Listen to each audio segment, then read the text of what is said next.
নমস্কার, আমি মৌমিতা। আমার কবিকথা ও কবিতা চ্যানেলে সবাইকে জানাই স্বাগত। আজ আমি এসেছি বাংলাদেশের বিখ্যাত কবি জসিমউদ্দিন মোল্লার কথা ও একটি কবিতা নিয়ে। জসিমউদ্দিন মোল্লা 1 জানুয়ারি 1903 সালে জন্মগ্রহণ করেছিলেন তাম্বুলখানা, ফরিদপুর, বাংলাদেশে, এবং তার জীবনাবসান ঘটে 1976 সালের 14 মার্চ বাংলাদেশের ঢাকা শহরে পূর্ণ 70 বছর বয়সে। তিনি ছিলেন একজন প্রগতিশীল, অসাম্প্রদায়িক চেতনার অধিকারী এবং সমাজতান্ত্রিক সমাজ ব্যবস্থার দৃঢ় সমর্থক। গ্রামীণ মানুষদের দৃষ্টির মধ্যে দিয়ে পল্লী জীবনের এক অপরূপ চিত্র তিনি তার কবিতায় ফুটিয়ে তুলতেন বলে তাকে পল্লী কবি উপাধিতে ভূষিত করা হয়। তার নকশিকাঁথার মাঠ কাব্যগ্রন্থকে তার শ্রেষ্ঠ শিল্পকর্ম হিসেবে বিবেচনা করা হয়। তিনি তুজম্বর আলী নামে ছদ্মনামে 1971 সালের মুক্তিযুদ্ধের সময় কিছু কবিতা রচনা করেছিলেন। আজ আমি তার রাখাল ছেলে কবিতাটি আবৃত্তি করে শোনাচ্ছি।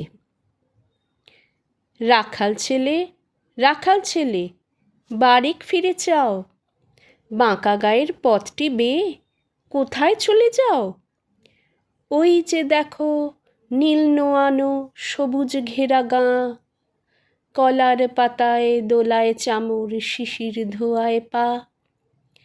সেথায় আছে ছোট কুটির, সোনার পাতায় ছাওয়া, সাঁঝ আকাশে ছড়িয়ে পড়া আবির রঙে নাওয়া। সেই ঘরেতে একলা বসে ডাকছে আমার মা, সেথায় যাব? ও ভাই, এবার আমায় ছাড়ো না। রাখাল ছেলে, রাখাল ছেলে, আবার কোথা ধাও? পূব আকাশে ছাড়ল সবে রঙিন মেঘের নাও। ঘুম হতে আজ জেগেই দেখি শিশির ঝরা ঘাসে, সারা রাতের স্বপ্ন আমার মিঠেল রোদে হাসে। আমার সাথে করতো খেলা প্রভাত হাওয়া ভাই, সর্ষে ফুলের পাপড়ি নাড়ি ডাকছে মোরে তাই। চলতে পথে মটরশুঁটি জড়িয়ে দুখান পা, বলছে ডেকে গায়ের রাখাল একটু খেলে যা।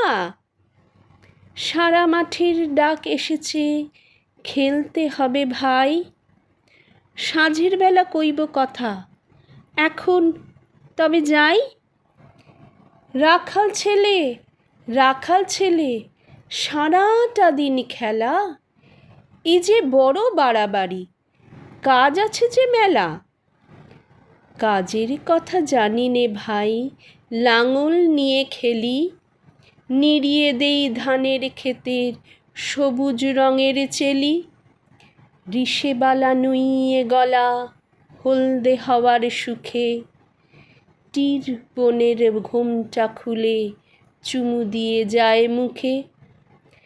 ঝাউয়ের ঝাড়ে বাজায় বাঁশি পৌষ পাগল বুড়ি, আমরা সেথা চষতে লাঙল মুশিদা গান জুড়ি।